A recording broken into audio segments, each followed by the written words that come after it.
सुशांत सिंह राजपूत की मौत के बाद कंगना रनौत जो है सोशल मीडिया से लेकर मीडिया में काफी चर्चा में बने रही और बॉलीवुड के खिलाफ उन्होंने एक तरह से तो जंग ही छेड़ दी थी। अब इसी को लेकर कहा जा रहा है कि कंगना रनौत जो है ये ऐसी तेजी से बदली कि गिरगिट भी इतनी तेजी से रंग नहीं बदलता है। एक के बाद एक ये लगातार बॉलीवुड के लोगों की तारीफें किए जा रही हैं, लेकिन जिनकी भी तारीफें कर रही हैं वो इनको भाव नहीं दे रहा है। इन्होंने तापसी पन्नू की भी कुछ दिन पहले तारीफ की थी, लेकिन तापसी की तरफ से कोई रिस्पांस देखने को नहीं मिला। अब कंगना रनौत जो है ये दीपिका पादुकोण की तारीफ करते हुए नजर आ रही है। बाबू मत। दरअसल बात यह है कि RRR जो है वो ऑस्कर में नाटू नाटू को लेकर बेस्ट सॉन्ग का अवार्ड जीत चुकी है और वहीं पर इस गाने की एक परफॉर्मेंस होने वाली थी और उसके पहले इस गाने की परफॉर्मेंस को इंट्रोड्यूस करने के लिए दीपिका पादुकोण मंच पर आई थी और वहां पर उन्होंने इस गाने को इंट्रोड्यूस किया था। और इसे देखने के बाद जो कपड़े वगैरह पहने थे दीपिका पादुकोण ने, उसकी जमकर कंगना रनौत तारीफ करती हुई नजर आ रही है। देखिए कंगना रनौत लिखती क्या है, दीपिका पादुकोण कितनी सुंदर लग रही हैं, एक पूरे देश की इमेज, उसकी इज्जत अपने नाजुक कंधों पर उठाकर इतने विश्वास से उस मंच पर बोलना कोई आसान बात नहीं है। दीपिका इस बात का सबूत है कि भारतीय औरतें बेस्ट हैं। अभी कुछ दिन पहले दीपिका पादुकोण जो है वो पठान के बेशर्म रंग गाने को लेकर बहुत ज्यादा ट्रोल हो रही थी कि वो अश्लीलता फैला रही है इस गाने से। जिस तरह से उन्होंने कपड़े पहने थे वो लोगों को पसंद नहीं आए।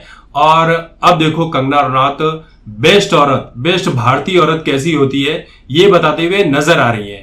कंगना रनौत जो है वो बहुत सारे बॉलीवुड के लोगों के खिलाफ थी, जिसमें करण जौहर, स्वरा भास्कर, तापसी पन्नू, अनुराग कश्यप, फिर उसके बाद अनन्या पांडे, तो कई सारे लोग थे। अब लोग यही कह रहे हैं कि बॉलीवुड में वापसी करने के लिए कंगना रनौत जी तोड़ कोशिश करी है। कोई कह रहे हैं कि चापलूसी करनी हो तो कोई कंगना रनौत से सीखे कि चापलूसी की कैसे जाती है।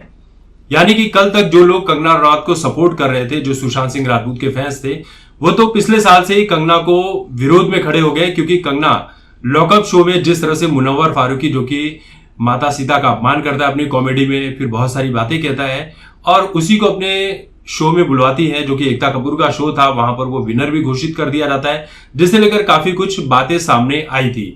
हालांकि दीपिका पादुकोण ने उस मंच से क्या कहा है वो सुनिए। कि दीपिका पादुकोण कहती है कि मजेदार और कैची कोरस, इलेक्ट्रीफाइंग बीट्स और ऐसे किलर डांस मूव्स जिनको मैच करना मुश्किल है, इन सभी ने मिलाकर इस गाने को ग्लोबल सेंसेशन बना दिया। RRR फिल्म में ये एक महत्वपूर्ण समय पर बजता है। एक ऐसी फिल्म है जो द रियल स्वतंत्रता सेनानियों अल्लूरी सीताराम राजू और कोमाराम भीम की लाइफ पर बेस्ड थी। इसे न सिर्फ तेलुगु में गाया गया, बल्कि ये फिल्म की एंटी कोलोनियलिस्ट थीम पर बिल्कुल सटीक बैठती है। ये टोटल धमाल मचाने वाला गाना है। यूट्यूब और टिकटॉक पर इसके मिलियंस में व्यूज हैं। पूरी दुनिया के थिएटर्स में इसे गाने पर लोग नाच रहे हैं। ये इंडियन प्रोडक्शन हाउस का पहला ऐसा गाना है जिसे ऑस्कर के लिए नॉमिनेट किया गया है। तो क्या आप नाटू नाटू को जानते हैं? अगर नहीं जानते तो अब आप जानने वाले। तो इस तरह से इंट्रोडक्शन दिया और उसके बाद ये गाना जब बजता है तो वहां पर कुछ लोग अपना डांस वगैरह दिखाते हुए नजर आते हैं। लेकिन बात यहां पर दीपिका पादुकोण की जिस तरह से तारीफ की है कंगना रनौत ने, लेकिन दीपिका पादुकोण की तरफ से कोई भी रिस्पॉन्स कंगना को अब तक नहीं दिया गया है।